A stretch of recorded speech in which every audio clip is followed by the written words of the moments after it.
Okay, so this isn't your typical economics lesson. Think of this more as a ghost story, a cautionary tale. It's the story of what happens when a country's very soul is put on the line, all because the trust in its money, well, it just completely vanishes. I mean, really think about it for a second. What's a country's most important asset?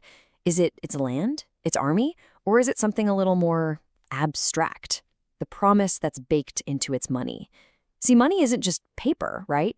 It's a social contract. It's this shared belief we all have in its future value. It's your hard work, your savings, your hopes for the future, all rolled into one. So, what happens when that contract gets ripped to shreds?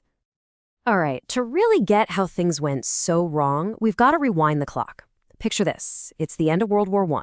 Germany is on its knees, a defeated nation, staring down the barrel of a future that looks like it's just buried under this impossible mountain of debt. And the thing about these war reparations in the Treaty of Versailles, they were brutal. This wasn't just a bill to be paid off. No, this was designed to be punitive, to break the back of Germany's new government, the Weimar Republic, right from the get-go. And the Allies weren't just asking for cash. They wanted the real stuff, the building blocks of any industrial nation: gold, coal, and steel. So the new government is in a really tough spot. I mean, what do? Choice A, you slap massive taxes on your own people who are already completely exhausted and broke from the war. Politically, that's just suicide. Or choice B, you've got this little machine over in the corner, the printing press. It seems like a magic wand, right? A way to just create money out of thin air and pay your bills. So what did they do? They took what looked like the easy way out. But you know how easy choices often turn out. This one, it spiraled into an absolute nightmare. The solution turned into a weapon of mass self-destruction. It turned the German mark from a currency into little more than worthless confetti. So here's how it all went down. It was like a disastrous chain reaction, one thing knocking over the next.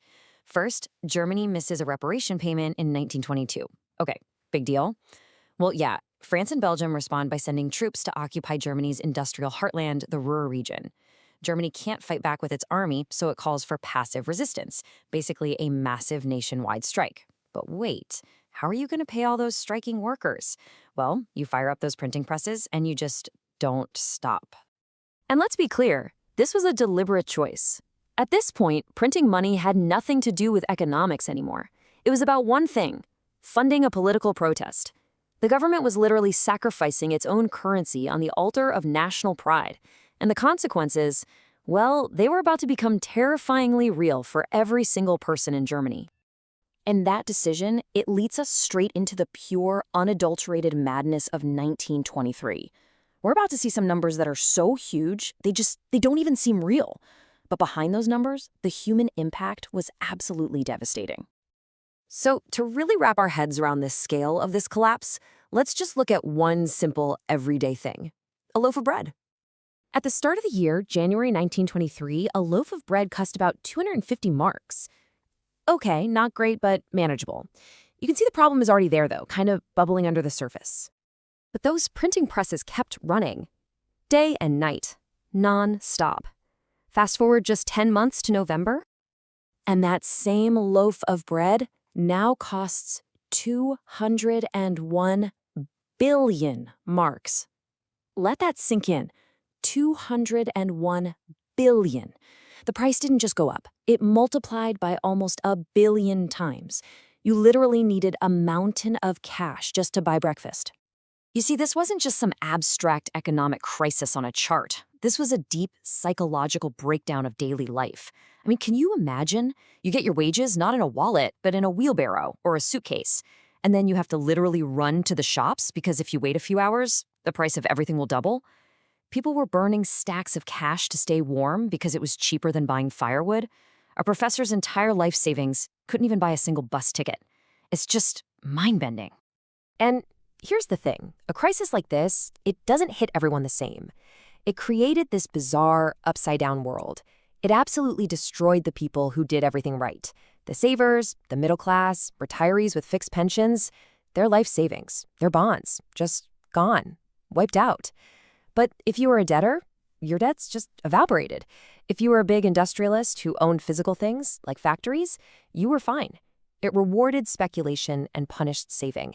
It completely gutted the stable middle class, which is supposed to be the bedrock of any healthy society.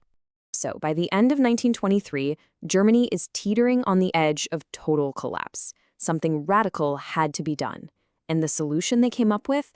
Well, it wasn't really a financial plan. It was more like a huge psychological gamble. They introduced a new currency called the Rentenmark. Now get this, it wasn't backed by gold, which is what you'd normally expect. Instead, it was backed by a mortgage on all of Germany's land and industrial property. It's such a weird, abstract idea, right? It was basically backed by a promise, a collective act of faith. And the exchange rate? It's just staggering. One new Rentenmark was worth 1 trillion of the old worthless marks. That number right there, that shows you the complete and utter annihilation of the old currency. An entire nation's savings, just poof, reduced to a rounding error. Because when you get right down to it, that new piece of paper, the Rentenmark, had no more real value than the old one. The real miracle, the magic trick, was the government's promise. Their promise to finally, for good, turn off the printing presses. And the German people, they chose to believe it. And because they believed, stability came back with almost shocking speed. It was all about trust. So the hyperinflation crisis did eventually end.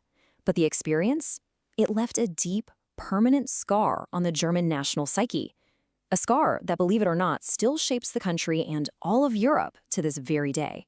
It's a collective memory that historians call the Mark trauma. It's this deep-seated, almost instinctual fear of inflation that overshadows just about every other economic risk. It's a national scar, a constant reminder of what happens when the very idea of money falls apart. And you can see the echoes of this everywhere today. It's the reason why Germany's post-war central bank was built to be fiercely independent, completely separate from politicians. And that model, it became the blueprint for today's European Central Bank, the ECB. The whole system is basically a fortress designed for one primary purpose, to keep politicians' hands off the money printing machine. It's a direct lesson learned from the chaos of 1923. So, in the end, the story of the German mark poses this really powerful question. What happens when a country breaks that sacred promise of money it makes to its own people? It's a timeless lesson. You don't just wreck an economy. You destroy people's savings, sure, but more importantly, you destroy trust. And when you destroy trust, you can end up tearing apart the very fabric of society itself.